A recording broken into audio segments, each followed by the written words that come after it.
So hopefully this is going to be a nice quick video on connecting your plumbing tubes from your brush to your pole. As you can see, as you know, we just connect onto the bottom of the brush there.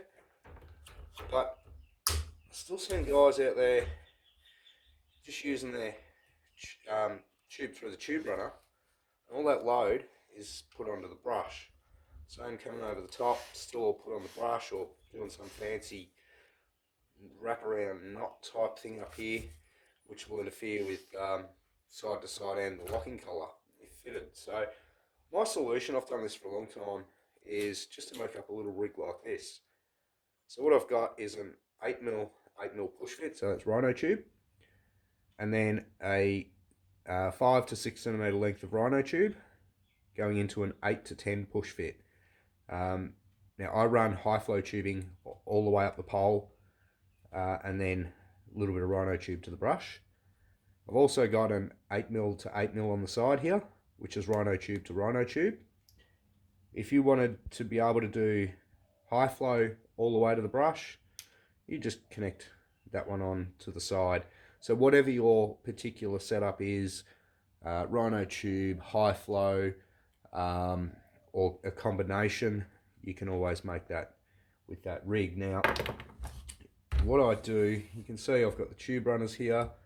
They're really good for rhino tube, but they don't work with high flow. I'll show you another fix for that in a sec. But what you want to do is just make sure there's a small hole in the side here. I'm not sure if the camera can pick that up.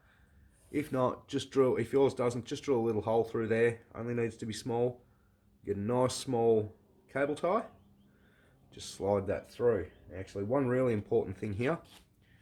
You'll notice that I've put a cable tie through those locking clips. Now, what they are is a release collar. You push it back and your hose will release from the push fit.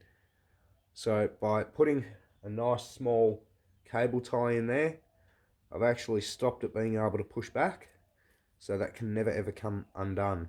There's nothing worse when you've got your pole all the way up with a few extensions on there and your tube lets go.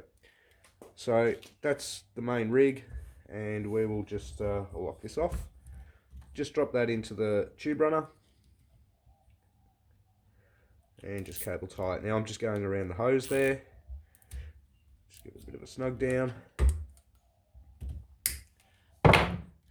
And there we go. That's now a permanent attachment on my pole. And when I want to connect up my brush, I just put the brush on. Hose comes up and around the top and connects in. So as you can see, I can tug on that all day long. There's no load on this hose. Unobstructed side to side, locking collar isn't obstructed at all. And I can run my high flow all the way up the pole into this connector. Now, if I was on DI only, so I'm using my backup system, that runs rhino tube. I just connect onto rhino tube push fit and run rhino tube all the way up the pole. So rhino tube or rhino high flow, I get the same on both setups on the one clamp. Now I use a Kinkit as a tube runner. This is the number 3 clamp. For when I'm using high flow, I just run it up through there. It glides through nicely. The clamps will hold high flow, but it doesn't allow it to slide. So I generally, I'm tethered at the top here. I run it through here, which is you know, roughly the midpoint or just higher, and that keeps everything nice and in line. So if you're still connecting, you know, you're not using a quick fit up the top here, I really strongly suggest you do that. Some of them will have, they'll have an 8mm push fit already in here, cable tied on.